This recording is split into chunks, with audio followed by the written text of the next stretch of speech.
경기도 김포울 국회의원 박상혁 의원입니다. 총리님 앞으로 나와 주십시오. 예, 총리님 대정부 질문에서만 세 번째 뵙습니다. 예. 윤석열 대통령은 한 번도 경험하지 못한 국회라면서 국회 탓을 했었습니다. 총리님 들으신 바 있습니까? 저는 직접 들은 바는 없습니다. 그런데 국민들은 지금 한 번도 경험해보지 못한 대통령, 최다, 최악의 정권을 경험하고 있다고 말씀하십니다. 민주화 이후로 최초로 대통령이 국회 개원식에 불참했습니다. 대한민국 정부 수립 이후 최초로 광복절 경축식이 파행되었습니다. 민주화 이후 최다의 거부권이 사용되고 있습니다.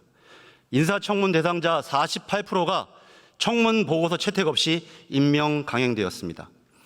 총리님, 지난 대선에서 윤석열 후보를 찍었다는 우리 김포시 양촌읍에 사시는 80대 중반 강씨 어르신이 좀 대신 좀 여쭤보라고 하셨습니다. 저에게, 총리께.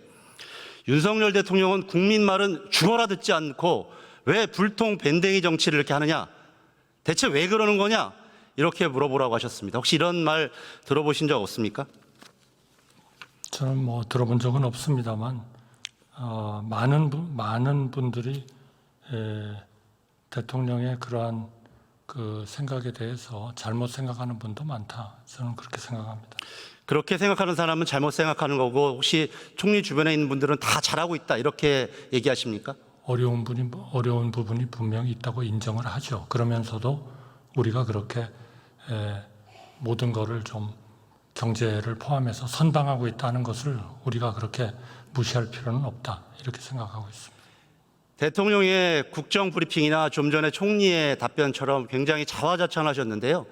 저 보시는 것처럼 국민들은 최악의 국정 지지율과 국민 신뢰도를 보여주고 있습니다. 윤석열 정권이 써나가고 있는 새로운 기록들로 인해서 심지어는 중도 성향의 단 18%만이 긍정평가를 하고 있다는 기록도 있습니다. 그런 여론조사도 있습니다. 그래서 말 그대로 이제 윤석열 정권은 심리적 탄핵 상태에 빠져들었다. 이렇게 평가도 있습니다. 저는 총리가 조금 전에 대답처럼 훌륭하게 잘하고 있다. 이런 것이 오히려 대통령을 정권을 2번 죽이고 있다. 이렇게 생각합니다. 지금 윤석열 정부 임기가 반환점에 다다랐습니다. 그리고 총선이 지난 지 5개월이 지났습니다. 총선에서 국민들은 윤석열 정부에게 국정의 기조를 변화해라 이렇게 명령을 하셨습니다. 인사가 만사라는 말처럼 국정 기조의 핵심적인 변화 요소는 인사를 어떻게 변화할 것이냐 이런 부분입니다.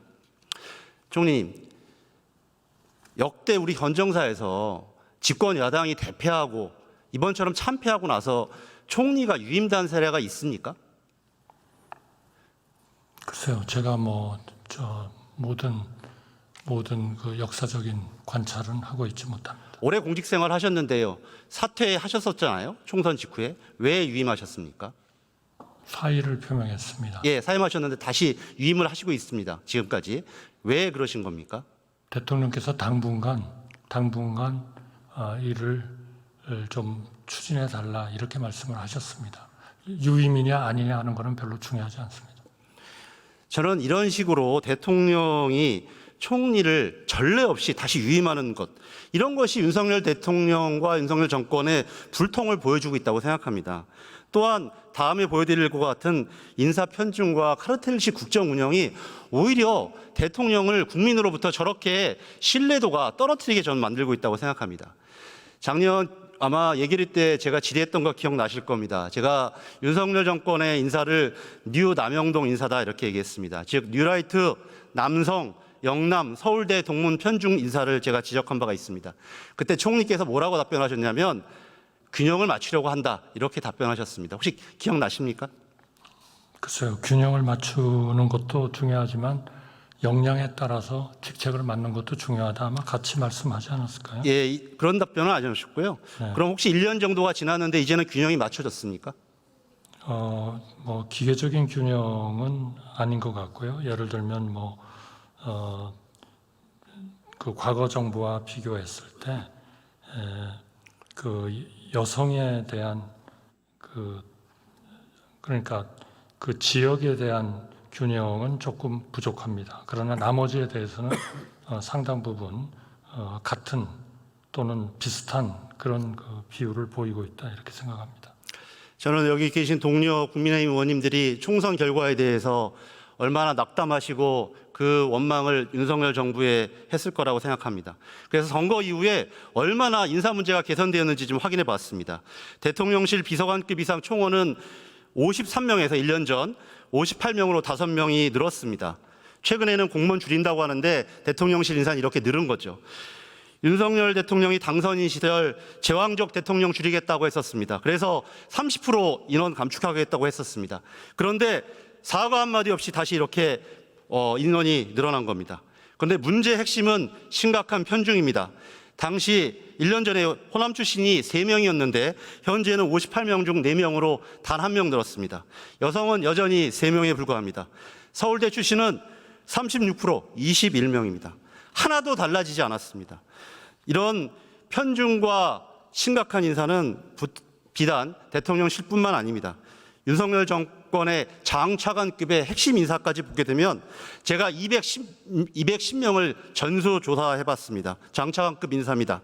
여성은 9.5%인 20명에 불과합니다. 서울대 출신이 거의 절반인 98명에 다다릅니다. 지역 편중도 영남 출신이 호남 출신의 4배 이르는 80명 38%를 차지하고 있습니다. 총리님, 호남이나 충청, 다른 지역, 강원 같은 데는 인물이 없습니까? 서울대만 대학입니까? 물론, 여성이 남성보다 능력이 부족합니까? 물론 훌륭한 인물들이 많죠. 그런데 왜 저런 지표를 가지고 왜 저런 식의 카르텔 인사를 계속 총선이 참패했는데도 계속하고 계십니까?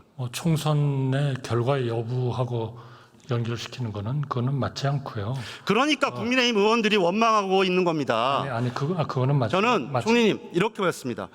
그래서 보수 언론마저 문제를 지적했는데 총선 이후에도 이진숙, 김문수, 안창호, 김영석 같은 국민들이 납득할 수 없는 인사를 계속하고 있습니다. 그래서 이재호 우리 민주화운동 기념사패 이사장 같이 보수 원로 인사마저 저런 식으로 저러면 안 된다고 이렇게 말씀을 하고 있는 겁니다.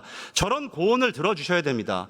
총리님의 인사 재청권은 대체 어디로 간 겁니까? 직책에 대한 역량에 따라서 하는 것도 대단히 중요합니다.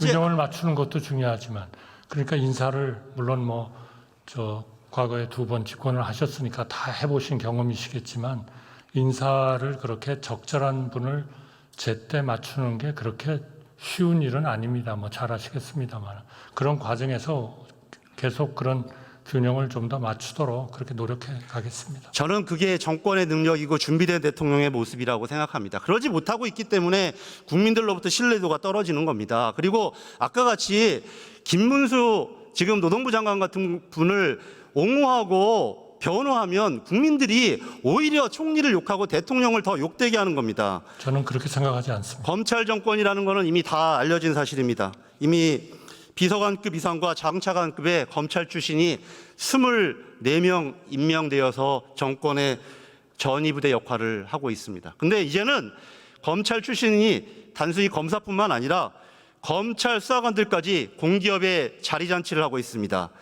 공기업 8곳에서 상임 감사직을 하고 있습니다. 평균 연봉 1억 6천만 원 이상의 6천만 원과 각종 혜택을 누리고 있습니다. 저기 최근에 마지막에 보신 분 대통령과 오랜 지인이라는 저 주기환 씨 이런 분들도 저보 연봉은 아마 3억이 넘는 것으로 알고 있습니다. 총리께서도 아마 공직생활 오래 하셨기 때문에 50대 주요 공공기관장 누가 하셨는지 잘 기억할 겁니다. 그때 다 정치 군인들이 했었죠. 기억하시죠, 총리님?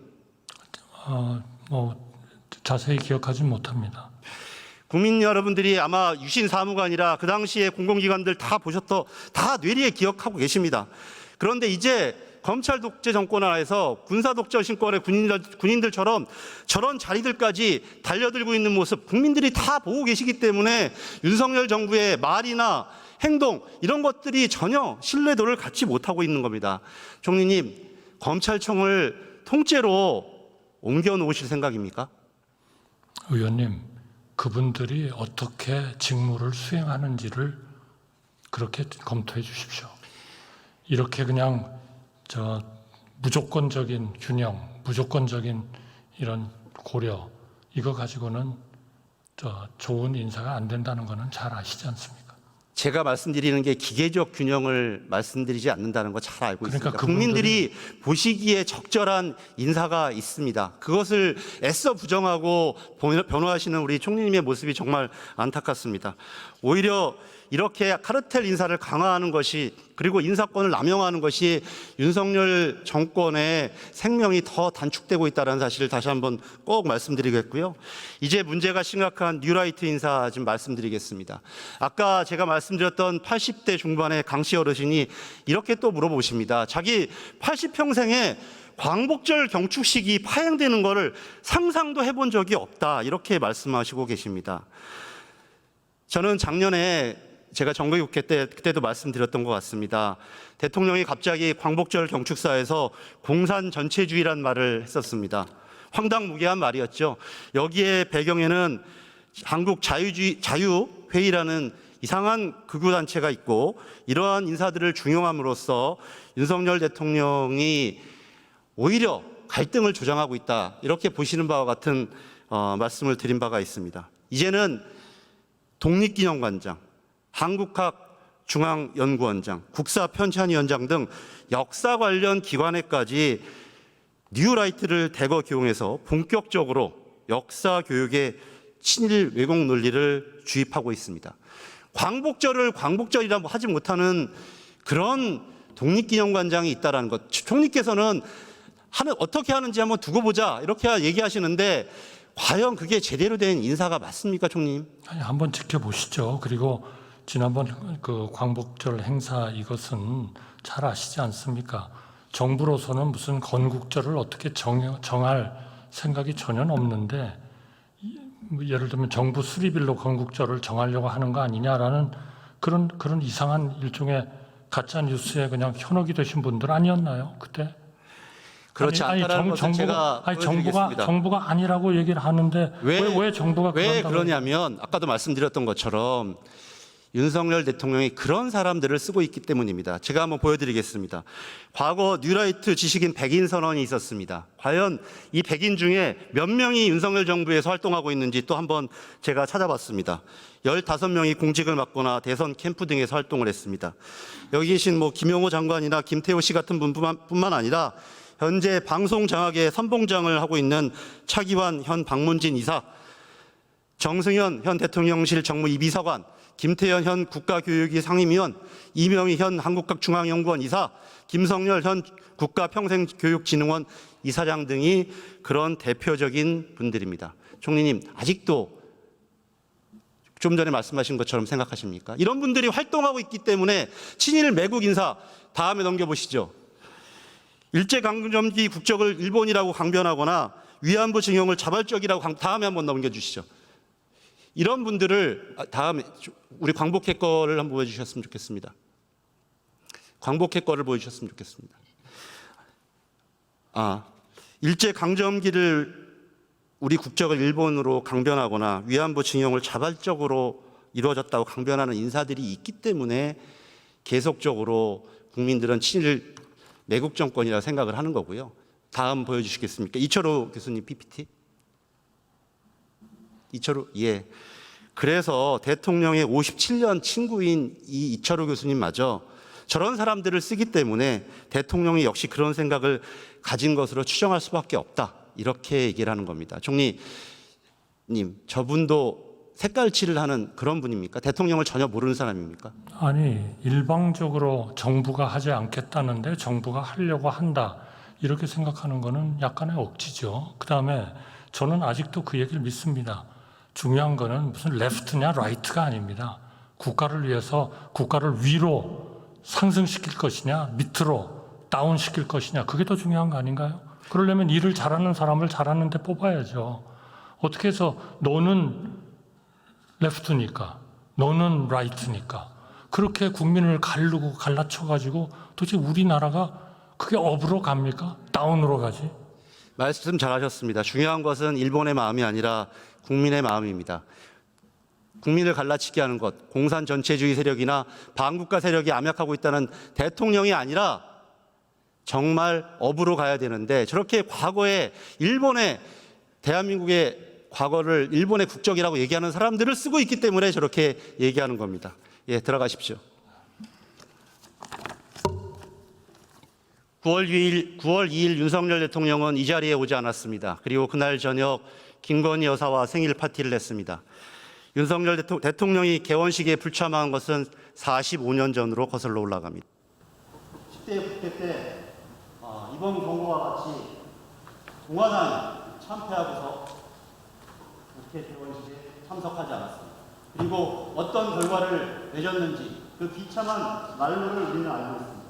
윤석열 대통령이 그 비참한 결과를 답습하려고 하지 않는다면 헌정 질서를 따르고 국회와 국민을 존중해야 합니다.